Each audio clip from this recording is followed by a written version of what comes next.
you can start. Good morning, good afternoon, and good evening to everyone. I'd like to greet all of you according to your time zone, as I know we have participants joining from different parts of the world. Thank you for joining us today as we celebrate International Mother's Language Day. This event is a wonderful opportunity for us to recognize the importance of linguistic and cultural diversity as essential parts of our shared heritage. Each language plays a crucial role in shaping our identity, beliefs, and how we connect with others in our communities. Our organization proudly bears the name of Bharathidasan, honoring his unwavering contributions to the Tamil language and culture.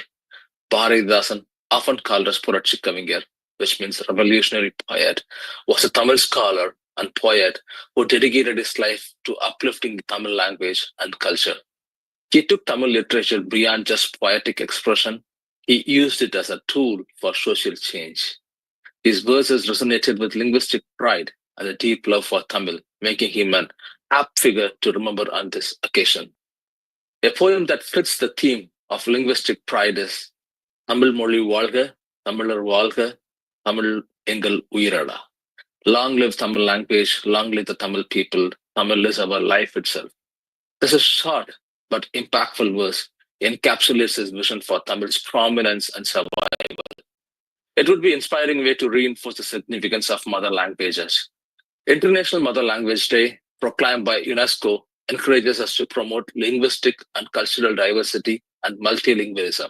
Today, we will hear from a range of guest speakers who will share their insights of the significance of mother languages in preserving culture and identity, as well as the challenges many face in honoring and maintaining their mother tongues. We are excited to hear from all our chief guests, esteemed speakers, and to make sure everyone gets the chance, we kindly request each of our chief guests to keep their remarks within 12 minutes. This will help us to conclude the event smoothly within an hour, especially considering the late hours in India.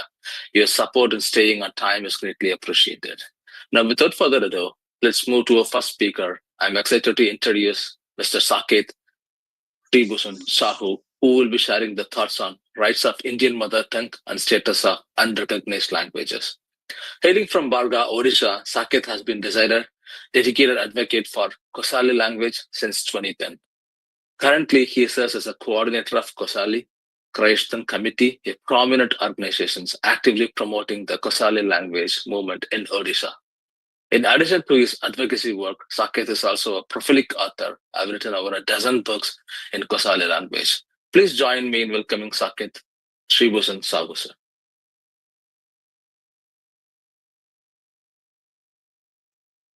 Good evening, everybody in India, and good morning to friends in USA. The whole world has celebrated International Mother Language Day on 21st February. International Mother Language Day is observed everywhere to promote linguistic and cultural diversity and multilingualism. Languages, with their complex implications for identity, communication, social integration, education, and development, are of strategic importance for people and planet. Yet, due to globalization processes, they are increasingly under threat or disappearing altogether. When languages fade, so does the world's rich tapestry of cultural diversity. Opportunity, traditions, memory, unique modes of thinking and expressions, valuable resources for ensuring a better future are also lost. Every 2 weeks, a language disappears, taking with it an entire cultural and intellectual heritage. UNESCO estimates that there are 8,324 languages spoken or signed. Out of these, around 7,000 languages are still in use.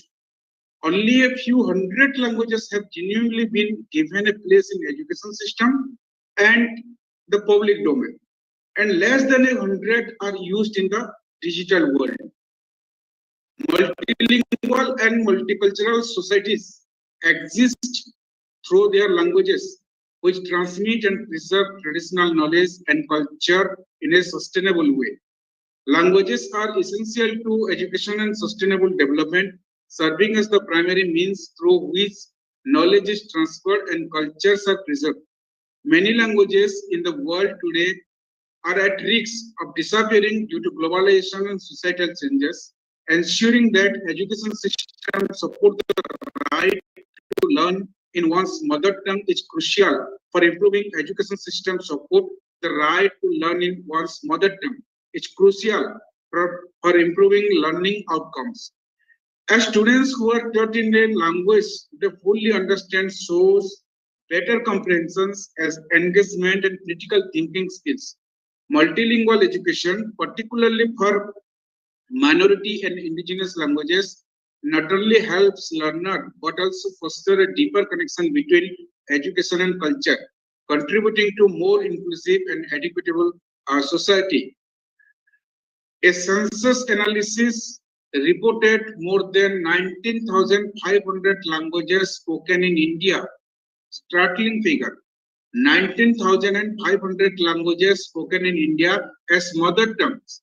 But the Constitution of India recognizes only 22 official languages and each provide all facilities by the government.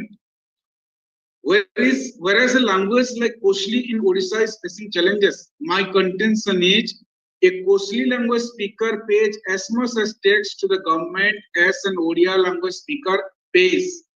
Whereas Odia is availing all the patronization of the government and enjoying all facility available by the state, whereas a Kosali speaker is not enjoying anything, paying the same equal tax.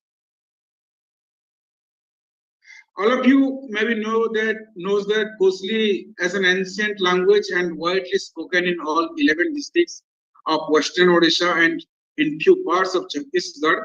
In 2003, Sitakanta Mahapatra committees constituted by the Government of India has recommended a list of 38 languages to be included in the 8th schedule of the Constitution, which is under active consideration, and Kosali is one of them.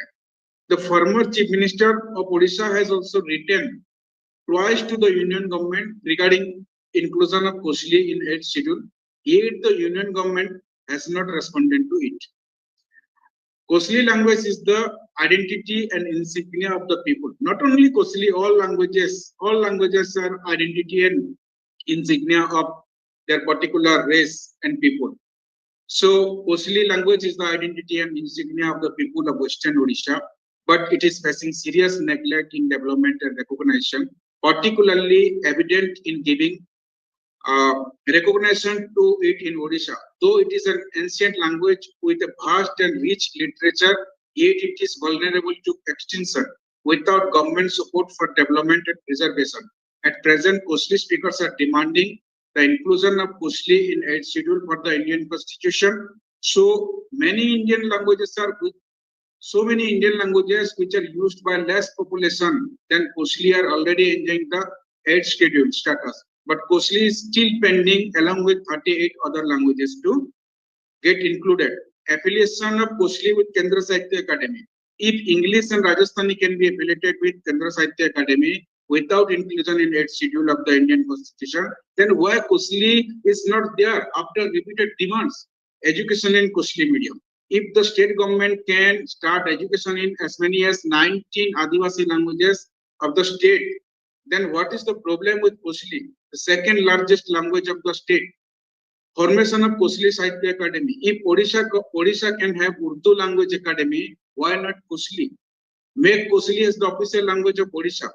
In India, out of the 28 states and 8 union territories, 21 states and 5 union territories have more than one official language.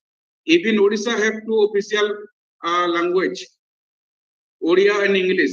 If Kosali is made another official language of Odisha, then it will help in ease in government. It would be prudence on the part of Indian government as well as different state governments being flexible in recognizing the complexity of linguistic diversity in India. A language is said to be carrier of a culture and region. A language is the insignia and identity of a race. So let all languages get their due recognition. The states should grant the much required recognition to Kosali and support it. The fear of separate coastal state demand of Western Odisha people has hardly relevance today with language through language. Though Odisha is the first state in India created on the basis of language, we apprehend that economic viability is more important today rather than linguistic identity of a region to bifurcate a new state. Thank you everybody.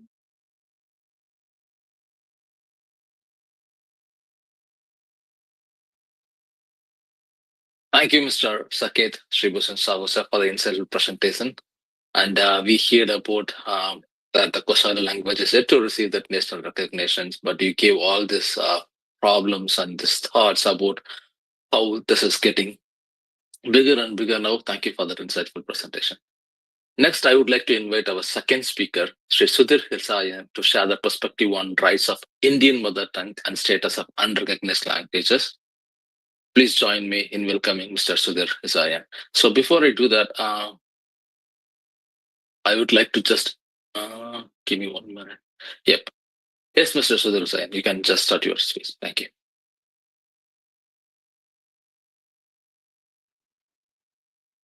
Mr. Sudhir? Hello. Yeah, we can hear you. Good evening, everybody, or especially Mr. Gana Kurinji, Mr. Arun Javgal, Mr. Saket Sreebhushan Sahu, Coordinator Kosali, and Durai Kannan, and Moderator Prasad. Thank you, sir. As you are aware, we are discussing International Mother Tongue Day today on 23rd. This organization, this program is organized by the Bharati Darshan Tamil Madaran, and Mr. Durai Kannan is a very key organizer. As we are in India working for the legal language rights under the clear and from last 5 The device is ready to pair. Hello. From last 10 years, yeah, and I'm focusing on Magahi. Magahi, as you are aware, Magahi and Magadhi is the language is very popular in Patna, Magad region of the Bihar, and Patna, Nalanda, both Gaya, Aurangabad, Nevada, so many districts under that, and as we are discussing in this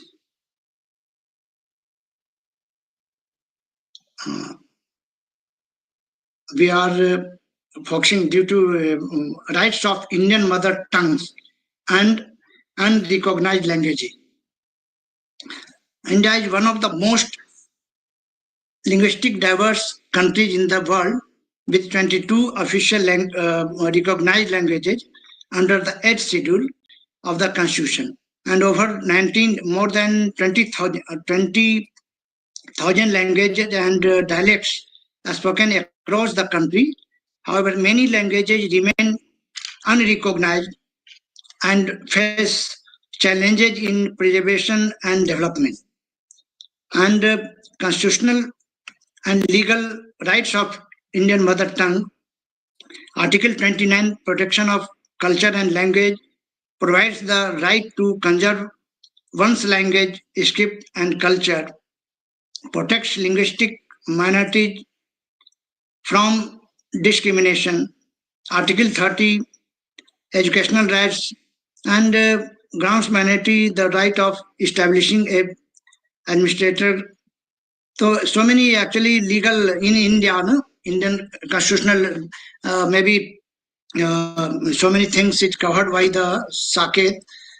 So I'm cut short, and I'm focusing on the as Magahi, and for Mahakatra committee, and we are so many under the banner of clear. We are Joga sir is also seen there under the leadership of Joga sir and Shenthil, and Saket is very important our important key person in our clear.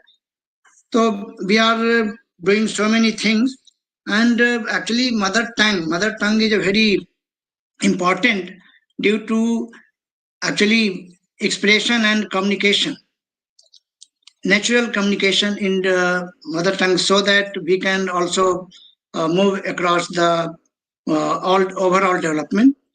And on this occasion, I conclude my speech, and we have many congratulations all of us for the International Mother Tongue Day. And now, thank you very much. Thank you very much. Thank you, Sri Sudhir Hilsayan. So providing a short note about his work will tell his work towards a linguistic activism. Sri Sudhir Hilsayan is a prominent figure in journalism and social activism. Currently, he is serving as an editor of Dr. Ambedkar Foundation. With over 25 years of experience, he has tirelessly dedicated himself to advocating for social justice and amplifying the voices of marginalized. A graduate of the Indian Institute of Mass Communication, his journey is deeply rooted in the ideas of Dr. B.R. Ambedkar, inspired him to lead various distinguished publications. His unwavering commitment to truth and justice has made him a respected leader in the alternative media movement.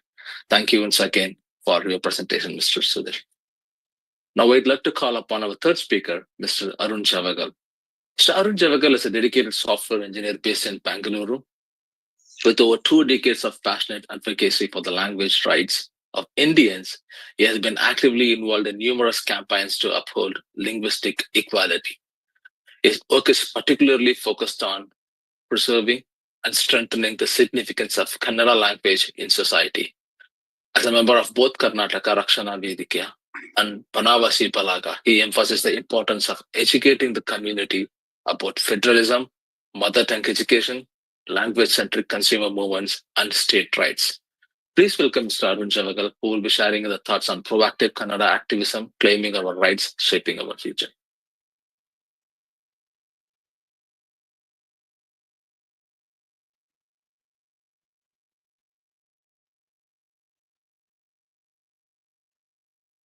Can you hear me? We can hear you. Yes, sir. Okay. Good morning and good evening, everyone.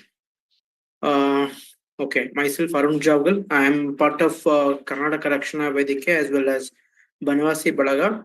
In this session, I am going to discuss about some of the proactive campaigns conducted in Karnataka to uphold the language rights of Kannadigas and also the language rights of other non-Hindi languages. So we are majorly, I am part of Kannada activism from last 20 years. Let me give you some of the major campaigns, overview of the major campaigns, what we have done till now. So the first one is related to the Hindi imposition. So we are all aware that there is a language imposition happening in India. So the one language is given more preference than any other language, and there is a campaigns going on in Karnataka from last you can say 40 to 50 years. Just like in Tamil Nadu, there was a big campaign happening. Similarly, there is a campaign happening in Karnataka as well. So it is not in a political level, but on the Kannada activism level, the campaign against Hindi imposition is still active from last 50 years. From last 20 years, the majorly there is a shift on the Kannada activism side. There is a focus given to the Hindi imposition campaigns and all. So you might have seen that there are a lot of campaigns happening related to that. There was a campaign to remove Hindi language from the metros. So we can see that the Hindi is there in other metros like in Kerala or in Tamil Nadu or in Hyderabad. There is a Hindi usage is being used, but in Bangalore it was, as it is a state government entity. So we did a campaign. The campaign went for almost 9 years. So at the end, we were successfully able to remove Hindi from Number Metro. So this was one of the proactive campaign. So similarly, there are a lot of employment exams, especially the union government employment exams, like be it banking exams or SSC exams or IBPS railway exams. So we are proud that we are doing campaigns to get exams in non-Hindi languages. So the majority of the campaigns are done from Karnataka, and the union government has started giving exams in other languages also. The SSC exams, we did a campaign from Karnataka, and a lot of our MPs went to.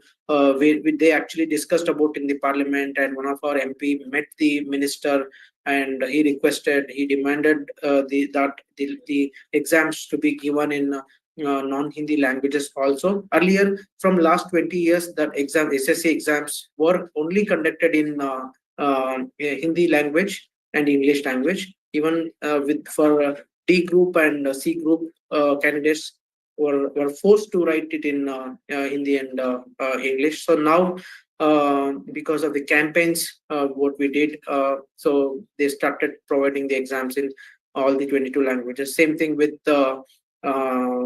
banking exams, where the MPs from all the parties of Karnataka, they discussed about having the exams in Kannada or any other Indian languages. Many of the non-Kannada, non-Kannada members also supported in the parliament, and at the last, government agreed to give exams in Indian languages also. So these are some of the campaigns for proactive campaigns, I will say.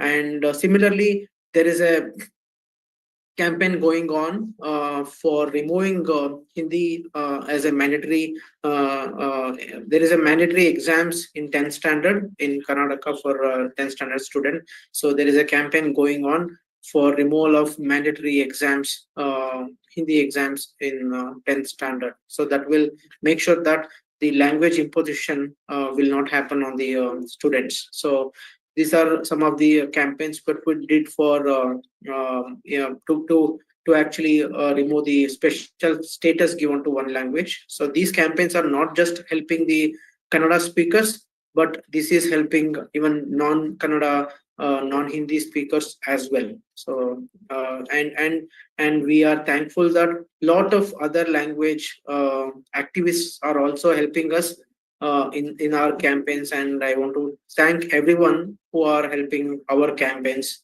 in the social media and in other platforms.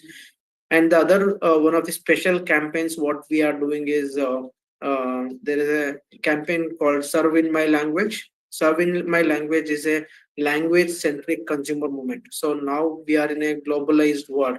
So we are getting the product, we are buying the product from a different country or different state. So the customer is the king. So based on this one, we started language-centric consumer movement from last 15 years, and we are organized in an organized way. We are doing the campaign, like we do sector-wise campaigns. We make the sectors and we campaign for it. For example, the food and food product, there is a law called food packaging laws will apply there. So we are doing the campaigns to get all the food packaging to be printed in our language. So this is one of the campaign. And also coming to the technology wise, for example, we did a organic or a organized campaign against Apple to get all the services, all the keyboard or Kannada support in Apple. Same thing with Android. Or we demand Kannada websites from union government. We demand Kannada websites from state government, or we demand Kannada service in Kannada to Amazon, Flipkart. So all of them are organized campaigns. So everything we organize it, we plan it, and we run the campaign. And because of that, we are successfully able to get the services from Amazon. For example, Amazon is one of the big companies serving Kannadigas are in Karnataka. They make a lot of profit from Karnataka. So we started demanding the service in Kannada. So now the Amazon has a Kannada application. I can select the Kannada option and everything is available in Kannada. Similarly, we have Kannada customer service provided in Kannada. So then even Flipkart, when initially they were not agreeing to provide the service in Kannada, they also started providing Kannada service in Kannada. So we do such proactive campaign so that the companies which are serving the Kannadigas in Karnataka are actually changing their strategy and then started to serve the Kannadigas in Kannada. Maybe here even I feel that we are working with a lot of other language group also to start similar campaigns, because the market will decide. We have to be, our language should be in the market. It should be used in the market. Otherwise, the language importance will go down. So this is one of the things which we want to collaborate with other language speakers or activists also, and want to have similar campaign, proactive campaign. So we have seen that a lot of times we do. We don't do proactive campaigns. It is all reactive campaigns. So something will happen, then we do the campaign. There is a push from the Indian government, then we react to it. So instead of that, we ourselves, we have to campaign. We have to demand the citizen service in our language. We want to have the policies which will give the importance to our language. Proactively, we have to demand, not just when they push it or when they demand it. It is not like that. So that is what we are working towards, to have more and more proactive campaigns than reactive campaigns. So apart from this, we are working towards mother tongue education. You might have seen that in India, mother tongue education is not given so much importance. Even on the government level, they are trying to push English medium or English, the teaching in English. So we are trying to push mother tongue education, because the mother tongue education is more effective than English medium education. So that is our another campaign what we are doing. So yeah, this is a high level campaigns which are happening on Kannada activism front. Thanks for giving me this opportunity to share some of the details on what is happening in Karnataka to uphold the rights of Kannadigas. Thank you very much. So whenever you say language, it does not simply mean language. It means an identity, right? Bharatidasan in the poem said that preserving the language will preserve the identity. So that is the goal, right? I hear that from your campaign and your work. Thank you, Mr. Arun Javgal. So finally, we will hear from our fourth speaker, Mr. Gana Kurinji. So he is a distinguished writer and publisher. He is a force behind Pudumalar publications, which has successfully published nearly 50 books, including 7 authored by himself. In addition to publishing work, Gana serves as the editor of Pudumalar magazine, a prominent publication in Tamil language. His commitment to language rights is evident through his role as one of the state coordinators for Campaign for Language Equality and Rights in Tamil Nadu. With a remarkable 30 years of associations with the People's Unions and Civil Liberties, a nationally recognized human rights organizations, Gana has also held the position of State President of Tamil Nadu unit for a decade. Additionally, he is one of the 5 state organizers of People Education Federation in Tamil Nadu. Now let's welcome Gana. Now let's welcome our guest speaker, Mr. Gana Kurinji. And he is going to speak he's going to share his thoughts about rights of Indian mother tongue and status of unrecognized languages, also the contemporary challenges before Tamil and Indian subcontinent. Welcome.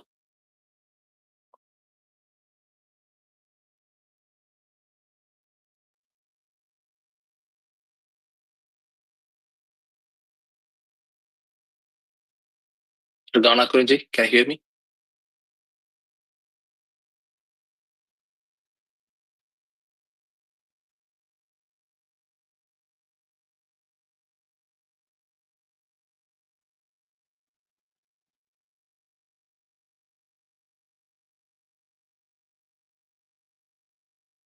You can unmute, sir. Yes. Yep. Am I audible now? You are audible, sir. Yes. So, fraternal greetings to all of you, and especially to Puratchikkavi, Bharadas and Tamil Mandram for their achievements in a foreign soil. And I want to say some words about poet Bharadasan for the panelists. He is a very famous revolutionary poet in Tamil. Even after his demise in 1964, his poems and thoughts inspire and influence Tamil people all over the world. And let me come to my topic. In my caption, I have mentioned that India is a subcontinent. Some may construe that it is a misnomer, but my answer is emphatically no.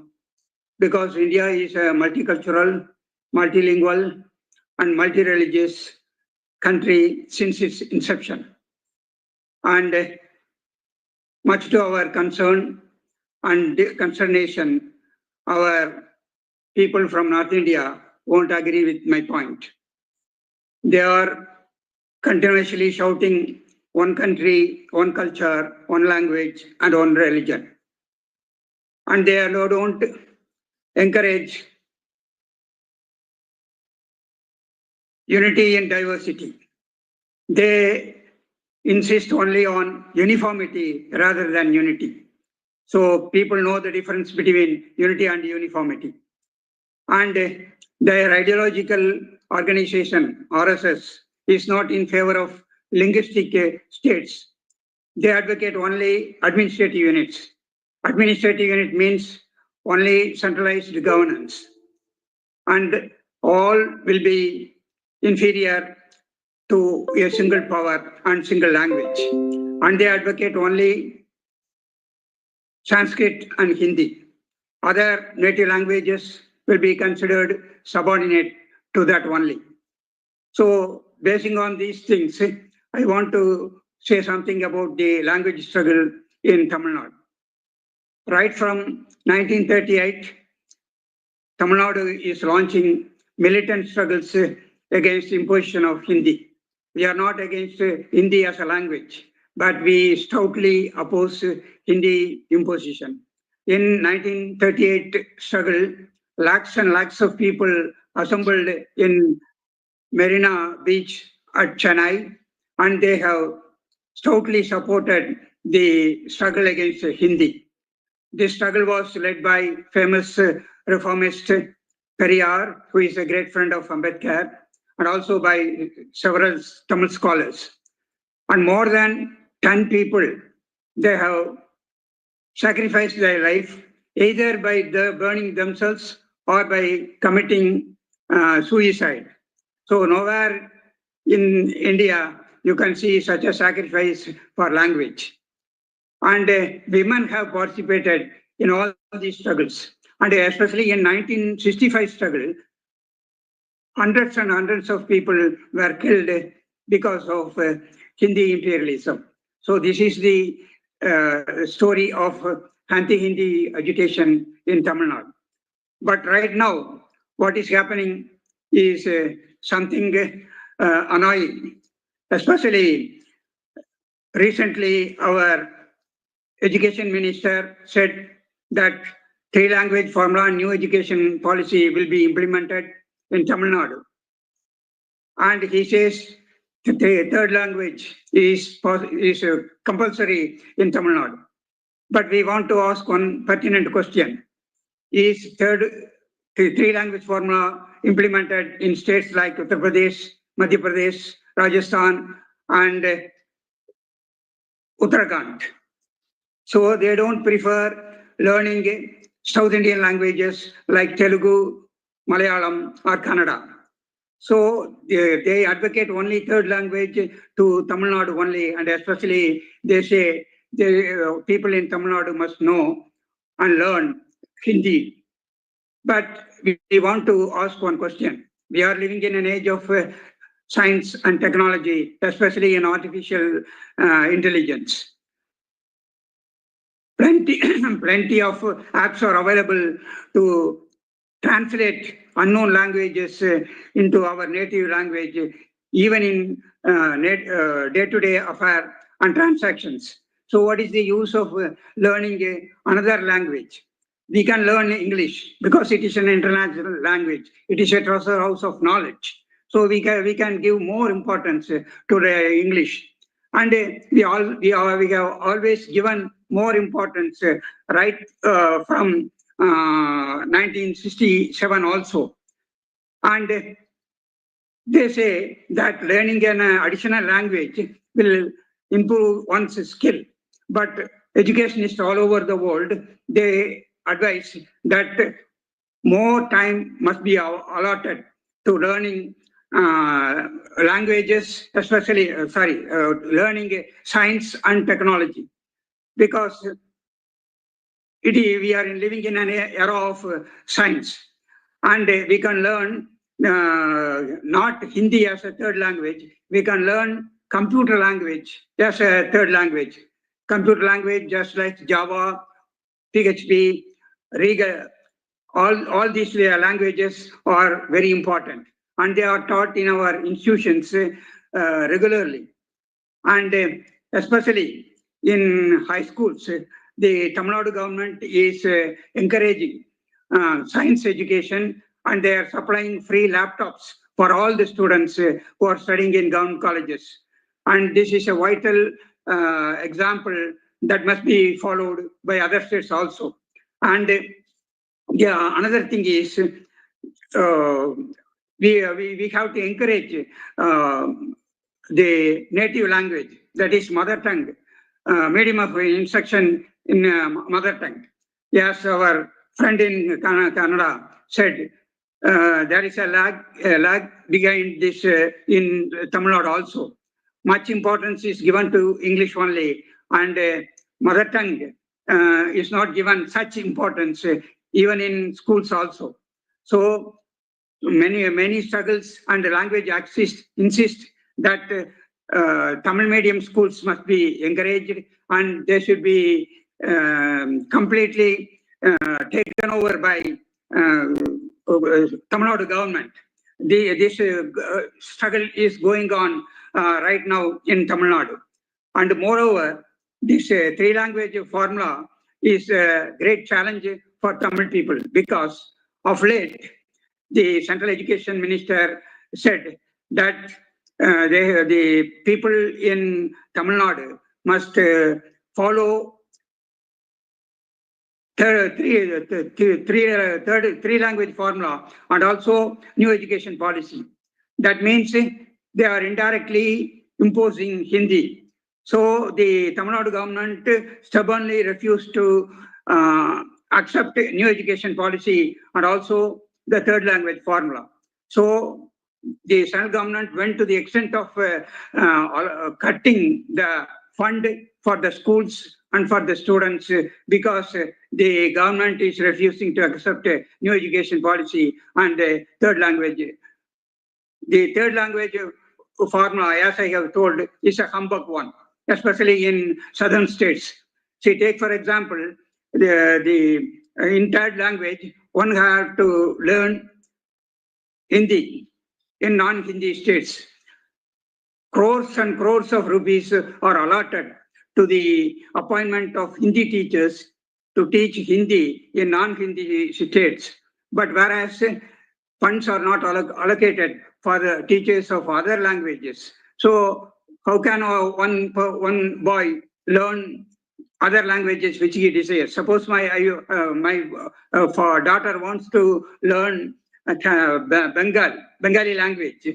There won't be any teacher. So the options choice is only Hindi. She can learn and study only Hindi because no other language teachers are available right now in all schools. So this is a very, very tragic situation. But the central government, using its power, is imposing that the Tamil Nadu government should accept third language formula and also new education policy. So this is a great challenge we have to face. And struggles are going on throughout Tamil Nadu because of announcement of the central government. So this is the most challenge that we are facing right now in Tamil Nadu.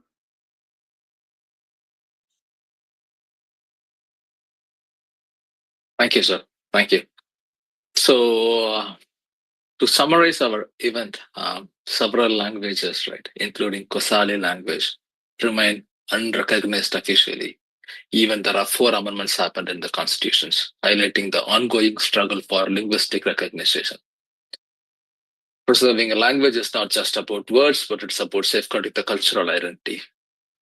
Campaigns advocating for language preservation play a crucial role in promoting linguistic heritage.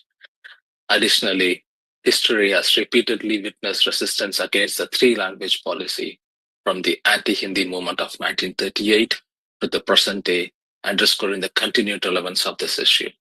Thank you to all of our speakers for their enlightening contributions today.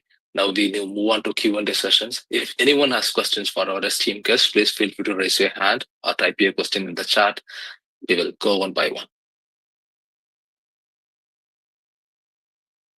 So I have a question. First, let me start. Meanwhile, if people raise their hands, I have a question to Mr. Saket. So, Mr. Saket, many languages, right, as you told, including Kosali, are widely spoken but have not received official recognition in the 8th schedule, right, as of Indian Constitution. So, given the cultural and linguistic diversity of India, what do you think are the key challenges in granting official status to such languages, and how can the linguistic communities work together to overcome them? Can you repeat the last line? Sorry. I'm just asking that, what do you think are the key challenges in granting official status to Kosali or such languages, and how can the linguistic community work together to overcome them? It's a good question.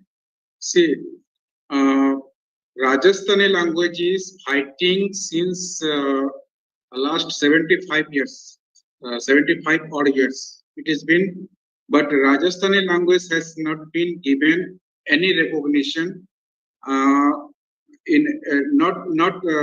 given a birth in 8th schedule, and the government of India consider Rajasthani as one of the dialect of Hindi or a subsidiary of Hindi, and they are fight.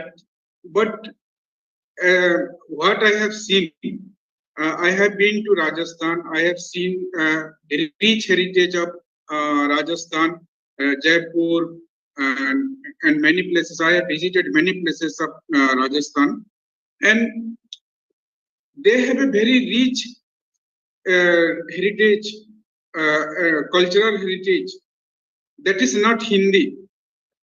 So languages,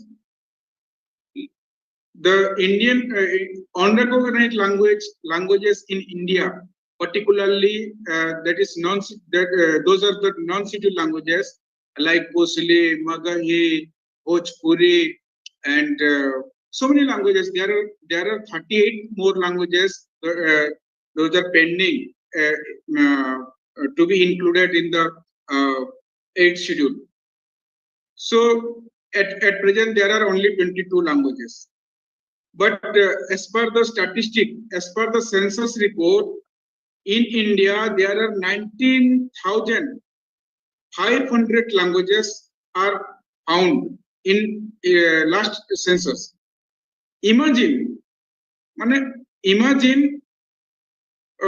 if you are giving only status and recognizing only 22 languages out of around 20,000 languages, what would be the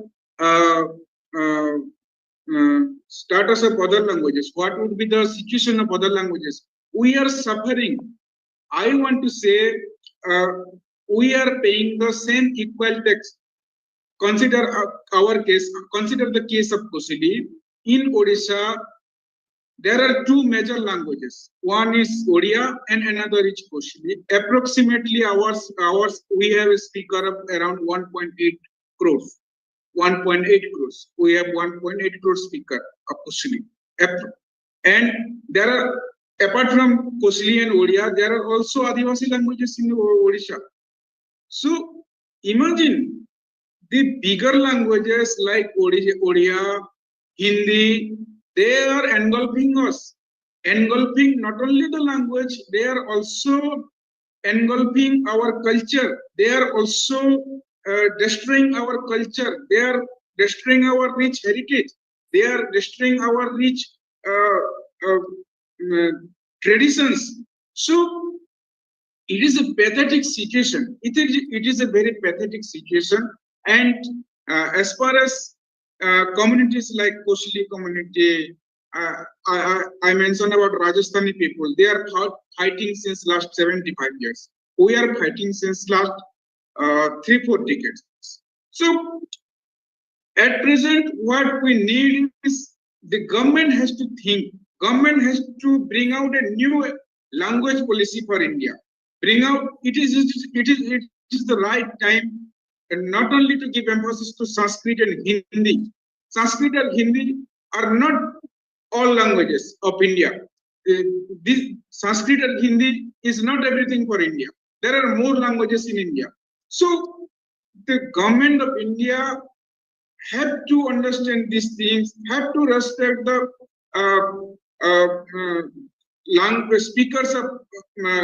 speakers of Indian languages, and have to bring out a new language policy. It is right time. It is high time to bring out a new language policy for India, giving recognition to all Indian mother tongues. Got it, sir. Thank you. So what I understand is, right, the Kosali language itself is having its own rich literary poems, grammar, and cultural heritage, right? So when to the participants in this panel, right, when a language is not receiving an official recognition, what does it mean is it cannot be used in government administrations and education. It cannot be taught in schools. It cannot be taught in universities. It is not eligible for government funding and development programs. So they cannot be used in official documentations, court proceeding, or state affairs whatsoever. Right? So that is the problem that which Mr. Saket is trying to highlight it here. Thank you so much for your insightful thoughts. No one has raised the hand. I have one more question to Mr. Gana Kurinji. So after that, if someone raises, I'll ask it. So question to Mr. Gana Kurinji. So throughout the history, Mr. Gana, we have seen people sacrifice their lives for their mother tongue, as seen in the, as you told, in the anti-Hindi movement in Tamil Nadu and the Bengali language movement in Bangladesh. So I have a curious question. What makes people, or kind of what makes a language so deeply connected to the identity and emotions that people are willing to give their lives for it? Yes, it is a very pertinent question. Take, for example, Tamil. Tamil literary stalwarts, just like Thiruvalluvar, they said that all people are equal irrespective of their birth.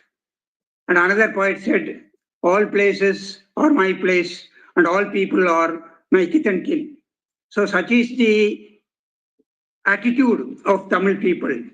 They always supported social justice and secularism and also religious harmony. Take, for example, Vallalar and Siddhas. These stalwarts, they are all against religious animosity. And there is a great tradition in Tamil literature that they not only love other people, they love even other objects also. They love nature, they love birds, and they love water and everything. So such is the wide attitude of Tamil people. So this is deeply imbibed in Tamil genes.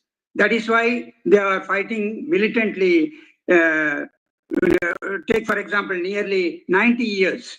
If you consider 1938 as the beginning point, it is more or less 90 years the struggle is going on. And moreover, people from Tamil Nadu, they are very afraid of their future because Tamil is the only language which is challenging Sanskrit directly. Tamil is one of the international classical languages such as Hebrew, Sanskrit, and Chinese. But Latin and Sanskrit are more or less considered as dead languages. So right from the beginning, the Tamil language is challenging the supremacy of Sanskrit. Since the people in power are advocating Sanskrit, the people are very much afraid of their future because Hindi is considered to be a killer language, as some of my friends has previously talked. So it is a great challenge. Hindi is called as a killer language. You may object, but I can give data. Take for example, languages like Bhojpuri, Magadhi, Awadhi, Angika, Rajasthani, Chhattisgarh, Brajbhasha, Katwali, Bandhani, Bagheli. All these languages are more or less destroyed because of Hindi. Language scholars say that more or less 25 languages were wiped out because of Hindi supremacy. So such is the condition, and people in Tamil Nadu, that is why they are challenging the supremacy of Hindi. As I have told, it is considered one of the classical languages. So they were very much afraid of their antiquity, and they think that the future of the language will be completely destroyed, and their identity will also be lost because of Hindi. Oh, thank you so much, sir. Thank you. That clarifies my question. Thorikanan has raised a question. Thori, over to you. You can ask your question. Thank you, Prasad. First of all, I would like to thank all these speakers for joining this International Mother Language Day. All of you heard how important to speak in our mother language, how we need to promote, particularly what is happening in India in the situation in a very short period. When I requested these speakers, they immediately gave their consent and they spoke on this event. So my sincere thanks to them. And also I would like to take a moment to thank Mr. Ali Sindilnathan, who coordinated and get all these speakers, whom he is working very closely with linguistic activism in India. Thank you, everyone. And my question, I'm seeing after when I hearing this, as I'm hearing this event, I gotta think about what is going on in all these states, right? I see that Tamil Nadu and Karnataka, the state language is Tamil and Kannada respectively, and the state governments are supporting the state governments, and politicians are mostly supporting the state language, right? When I think about Odisha, right, the union government, they are imposing Hindi, and also the state government, they are more, they I don't know whether it's imposed, I don't know that. That's basically my question. They support Odia in Odisha, right? And when I look at the Bihar, particularly when it comes to Maghai-like languages, both central government and state government, they are imposing and supporting only Hindi. So my question to both the speakers, for first, Mr. Saket, there are two government forces trying to two government forces not supporting local languages like Kosali-like languages. We are mostly talking about only the union government's imposition of Hindi and other things. What is the level of whether imposition or non-support you experience in Odisha for Kosali and equal languages? That's a question to Mr. Saket. Similarly, the question to Mr. Sudhir is, when both, you can answer one after another, when both governments are very strong on Hindi, what is the impact you see compare with the other states? For that question for Sudhir, so probably Saket, you can start with, and then Sudhir can answer. Thank you. Thank you for the questions. In Odisha, at present, everything is running with Odia. In all government machinery, Odia is the official language of Odisha, and English and Odia are the two official languages of Odisha. So schooling and all machineries, government machinery function with Odia. So there is no scene where Kosali or any other Adivasi languages are used.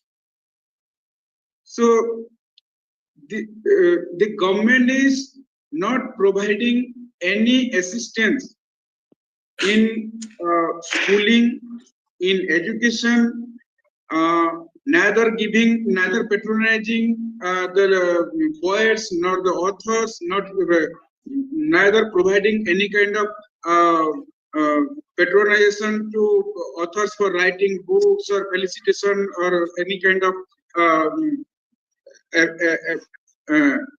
appreciation for the literary groups. Neither the Odisha government is giving any space anywhere to language like Kosali. So only the union government sometimes awarding authors with Padma Shri, etc. When Kosali movement rise to a level and vigorously it become vigorous. So to douse it, the union government started giving Padma Shri and etc. etc. And they are just appeasing some people to just get with the emotion of the area. Rather, they are not trying to give recognition. They are not going to spend money on development of the language. They are not spending any kind of government patronization of support for Kosali and other languages in Odisha. Rather, a Kosali speaker is giving same amount of tax, when a when a Odia speaker also pays the same tax. But a Odia speaker availing all facilities for in Odisha, but Kosali speakers or any other language speakers are not getting any kind of facility from the government.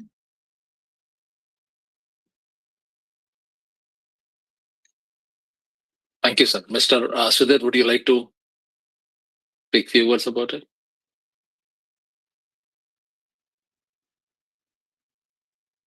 Just you can unmute yourself. Hello? Yes. Sir. Yeah. Actually, Hindi is killing languages and dialects. That is very true. Already Kurinji sir, Gana Kurinji sir said, no? For the Magahi, actually in our state, Hindi is a language, and Magahi, without any recognition. And our Chief Minister Nitish Kumar ji is from Nalanda, Magad belt, Magahi, but nothing positivity from the state. So that is actually without recognition from the national level, no, central government, that is not possible. And in the case of Magahi, in the case of Oriya, that is different. But for Magahi, if we can say killing, Hindi is killing Magahi, right? Okay, so basically both the government, state and central machineries, they are against all local languages. That's really sad. And Odisha, I mean, even local state government also not supporting local languages. That is also kind of sad. Thanks a lot for both of you answer this question. I want to, Prasad, if you don't mind, I want to extend the question to other two speakers just to get a better idea. And also another request to you can just to recognize Mother Language Day, you can ask each speaker to speak for a minute in their mother tongue, right? Whatever they want to speak, their activism development, if they can speak for 1 minute in their mother tongue, that would be great to recognize their languages on this International Mother Language Day. Sure. We'll finish this Q&A and I'll just, I'll ask them to finish that. Thank you. My question to Mr. Gana Kurinji and Mr. Arun. Both are the state recognized state languages, as I mentioned, Tamil and Kannada respectively. In these regions, any other mother tongues, right? The speaking by minorities, right? It's impacted. And what is the level of support the state governments are offering for minority mother tongues in Tamil Nadu and Kannada? And Arun, you can start first, then Mr. Gana Kurinji can follow you. Okay, so the first thing is in Karnataka, there are apart from Kannada, we have Tulu is also there, and also Kodava is also there. From the there is a campaign going on to demand official status for Tulu and Kodava as a state language, and there is another campaign going on for recognition in 8th schedule. So from Kannada activism point of view, we are all supporting the movement that Tulu and Kodava should be recognized as a under 8th schedule, as well as per I think 347. I think the state government can make Tulu and Kodava also as an official language in those regions. So there is a constitutional provision is there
Recording in progress.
Sorry, everyone, some glitches, technical glitches.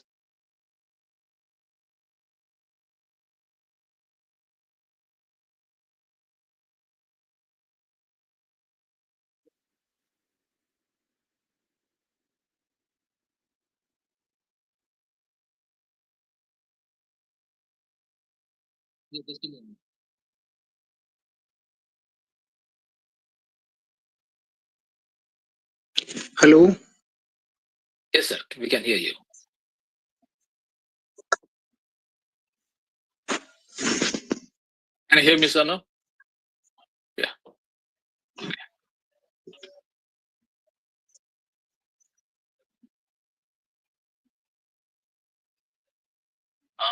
Is someone there in the...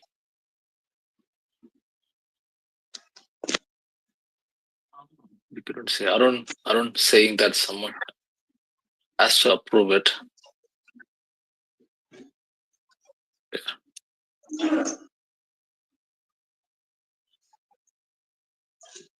He joined? Okay. Okay. Can you make me as a co-host so that I can...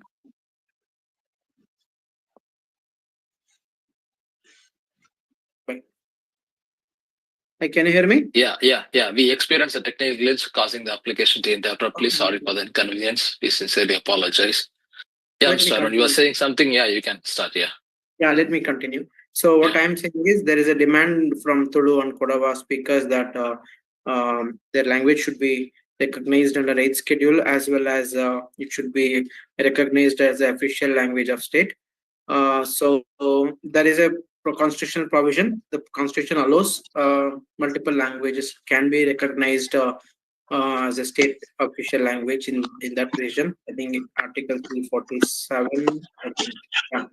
So we all, as a Kannada, most of the Kannada activists support this demand. So we want, with Kannada, we want other languages of Kannada also to be given the same status as Kannada in their region. And also there is a, I think there is a Mahapatra report also suggests that, recommend that Tulu and Kodava to be recognized under 8th schedule, but there are a lot of Hindi scholars are opposing Mahapatra's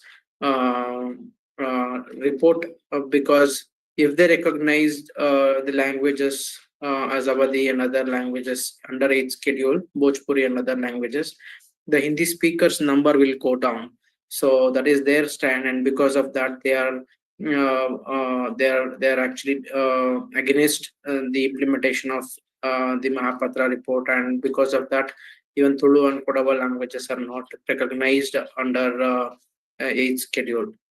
Yeah, and also there are little step. I don't say that the government is supporting Tulu and Kodava languages, but there is a demand from the MLA recently that he discussed about making the Tulu as an official language in the Karnataka Assembly.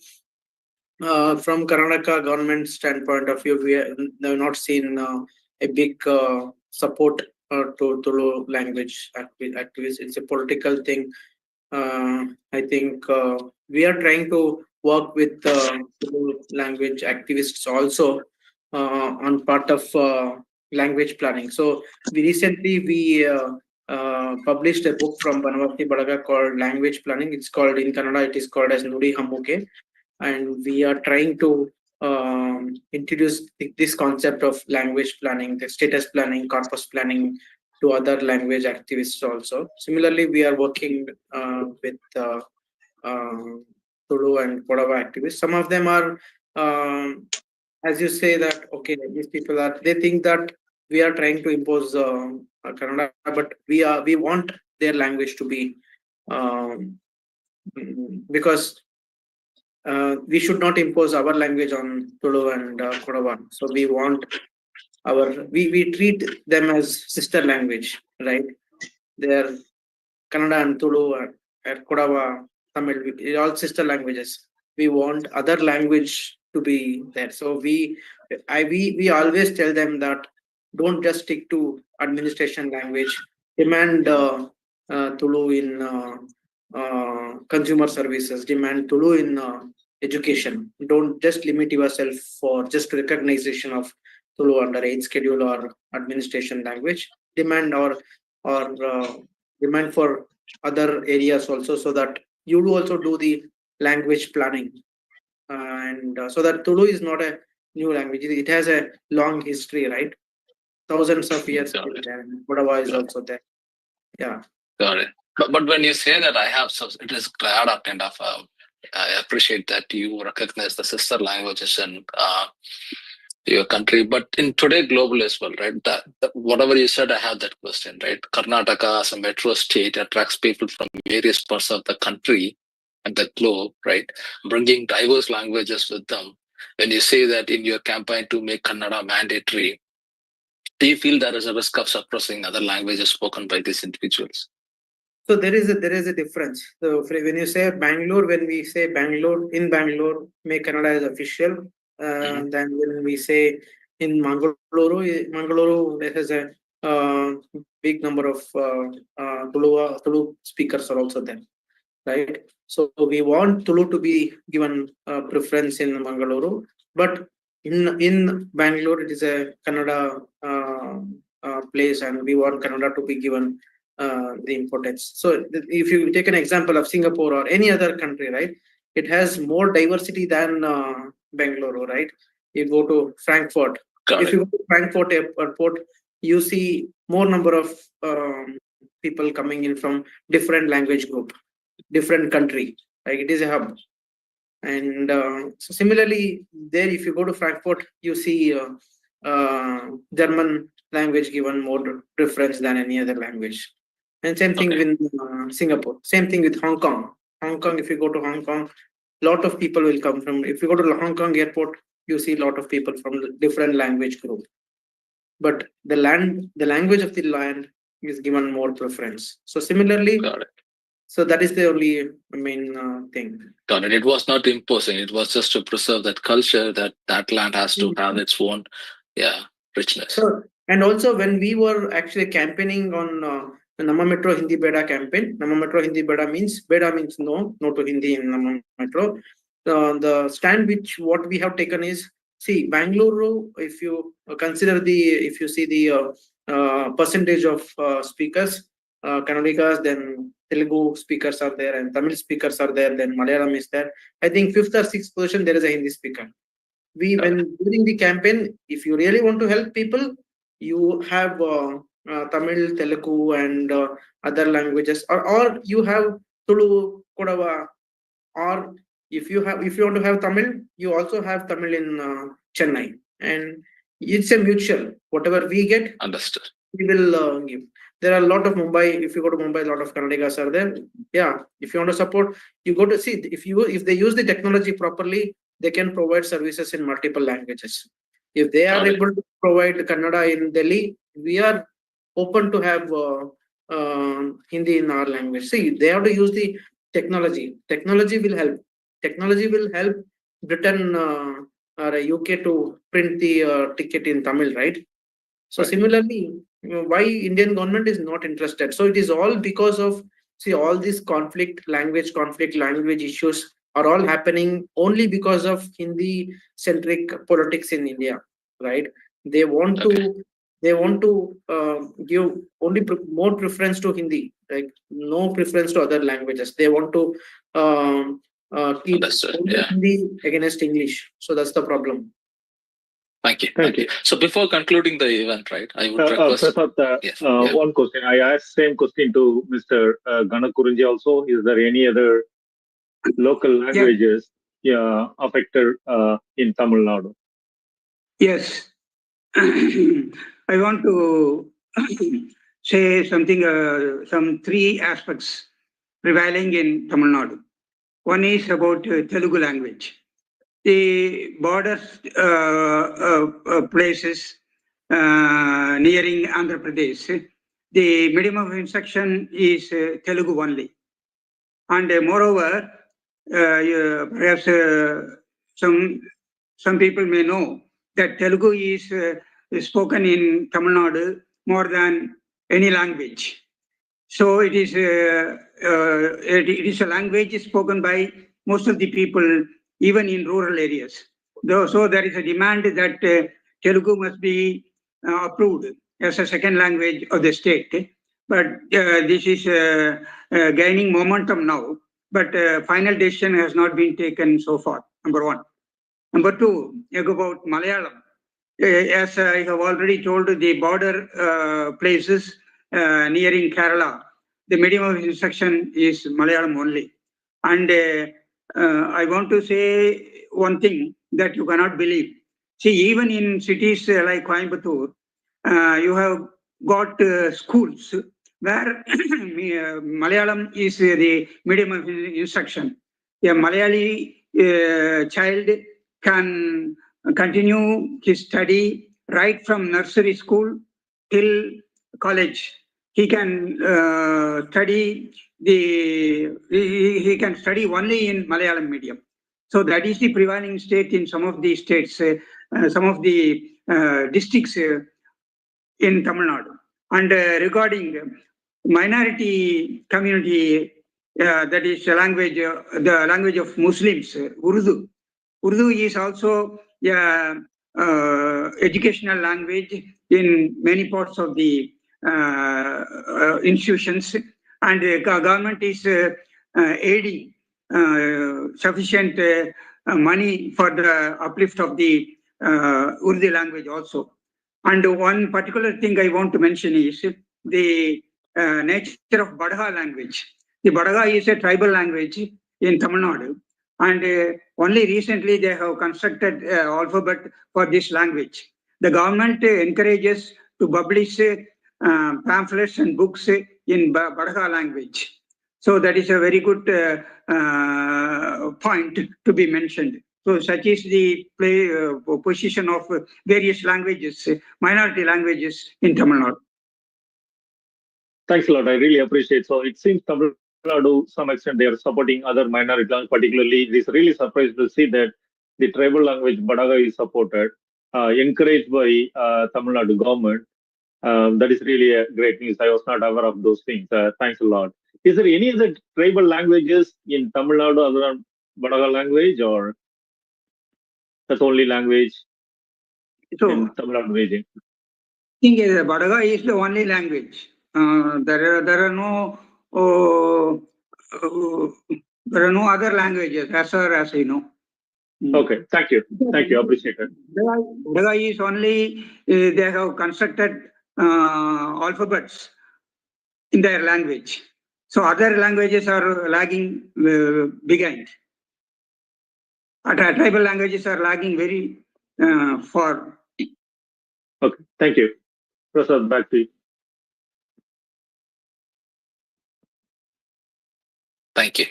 So it's time. I see, Nandakumar, that you raised the question. Just allow us to formally close this, and we'll give you time to speak, take your questions. So before concluding the event, I would request each of our speakers to conclude the speech by speaking in their own language for a minute, and that will really make the pride of your language.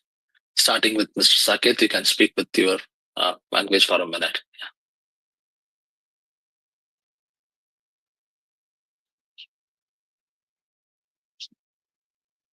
Sorry, can you repeat the question? No, I would request to conclude your speech by speaking in your own language for a minute, 1 minute. In my language? Yes. So, मैं सरकार ठाने विनम्र अनुरोध कर्मी केंद्र और राज्य सरकार ठाने विनम्र अनुरोध कर्मी की कोसली भाषा के जल्दी न जल्दी तार हक और अधिकार दिया जाओ. जय कुशल, जय Kosli. Thank you, Mr. Saket. Mr. Arun, over to you. I don't see Mr. Sudhir sir. Over to you, Arun. Yeah.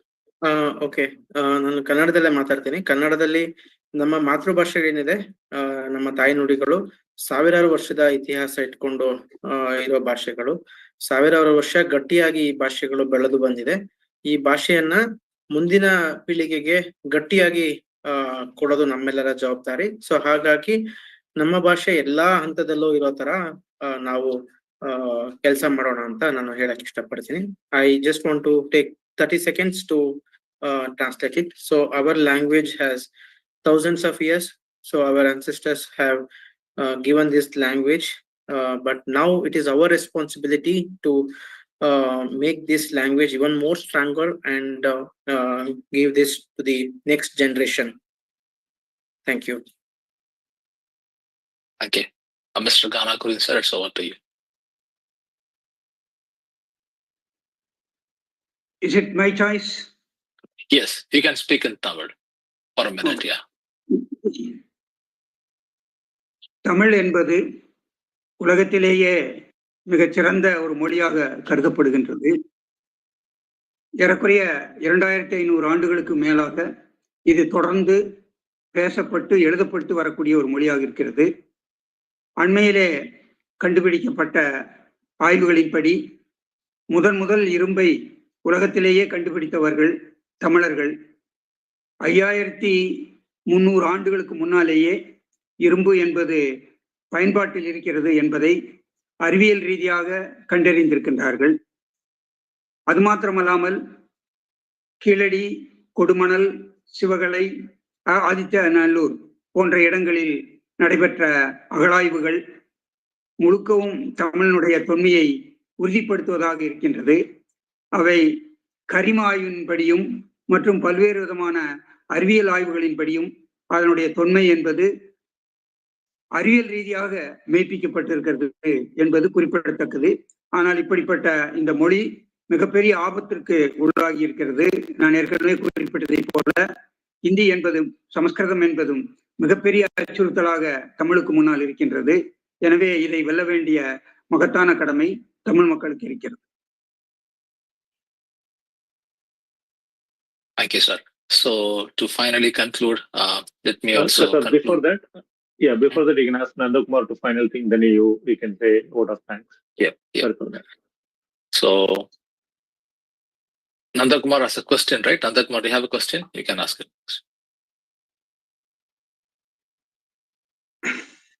Can you hear me? I can hear you. Yes, sir. Oh, I represent Malayalam, Kerala. So I couldn't hear all the talks since beginning. But I heard the Murugan sir's and Gana Kurinji sir's detailed speeches, and I was really wondered. Really surprised by hearing that in Tamil Nadu, particularly in Coimbatore and all, Malayalam students are being taught in Malayalam only, because we are fighting here in Kerala for the dissemination of mother tongue in all zones of our living. That is education, that is administration, and also judiciary. In three scenario, we are trying to make it disseminated. We're trying to make our language, mother tongue, disseminated. But unfortunately, our state was formed in the year 1956, and on the basis of Malayalam speaking people only. Other than apart from other states, our state, Kerala, state of Kerala, has 97.4% people who speak Malayalam as mother tongue, and the rest 2.6% include Kannada speaking people, Tamil speaking people, and also Konkani speaking people. But we are not against any language here. We are supporting minority languages. We are supporting all other languages. We are not against any language. We are not against English. We are not against Arabic. We are not against Urdu. But after the formation of Aikya Malayala Prasthanam, Aikya Malayala Prasthanam is an organization for the dissemination, development of mother tongue Malayalam in Kerala state since 2010. For the last 15 years only we are functioning, and we could achieve something. Something fruitful for the dissemination of mother tongue, because even though in all other states of India, their mother tongue are designated and defined as the official language of that state. In Tamil Nadu, Tamil is the official language, and in Telugu, in Telangana and Andhra, Telugu is the official language, and in Karnataka, Kannada is the official language. In almost all other states, that is the situation is the same. But in Kerala, in 1969, an official language policy has been formed, and an act has been formed. Official Language Act has come up, and in that they have mentioned the name Malayalam. Can you make it a little short? It's almost yes. time. And our official language of our state is presently Malayalam and English, or it has been changed, amended as Malayalam or English. That is the situation here, and there is a superstition that learning in English only will provide goodness to people, and that is how the things are going here. But however, in 2017, we could insist the government to make a law, make an act that Malayalam is compulsory for up to standard 10th, and minority people will have the chance to study their mother tongue. Tamil people in Kerala will study Tamil, and Kannada people in Kerala will study Kannada, and Malayali people will study Malayalam. but still they are. Mr. Nandakumar, can you hold for a minute? Let me formally close the call and I'll give you an opportunity to speak after this call because some other speakers wants definitely, to definitely. Please hold in a line. Yeah, I'll just give an opportunity. So sorry about that. Yeah. So thank you all for your engaging questions and for participating in these important conversations. As we conclude our event, I want to express my heartfelt gratitude to our speakers for sharing their knowledge and their experiences. Thank you everyone who attended today. Your presence reflects our collective commitment to preserving language and culture. Let's continue to celebrate the richness that our mother languages bring to the world. And as I close it, I also want to speak in my mother tongue. வணக்கம் அனைவருக்கும். இன்றைய நிகழ்வில் அனைவரும் கலந்து கொண்டு மொழிகளின் சிறப்பை எடுத்துரைத்ததற்கு மனமார்ந்த நன்றி. மொழி என்பது ஒரு சொல்லல்ல, அது நமது அடையாளம், நமது கலாச்சாரம், நமது உயிர். மொழியை பாதுகாக்கவும் வளர்க்கவும் அனைவரும் இணைந்து செயல்பட வேண்டும். இந்த நிகழ்வு உங்களுக்கு மொழி பற்றிய நினைவுகளை, ஊக்கத்தை மற்றும் ஒரு பொன்னான பொழுதை தந்திருக்க வேண்டும் என்று நம்புகிறேன். நன்றி, வாழ்த்துக்கள். தமிழ் வாழ்க, மொழிகள் ஒளிர்க. I'll just translate it. Greetings to everyone. A heartfelt thank you for all for participating in today's event, for highlighting the importance of languages. Language is not just a word, it's our identity, our culture, and our very soul. We must all come together to preserve and nurture our languages. I hope this event has given you renewed appreciations for language, inspiration, and memorable experience. Thank you, best wishes. Long live Tamil. May all the languages shine. Have a wonderful day and happy International Mother's Language Day once again. Thank you, everyone. Okay.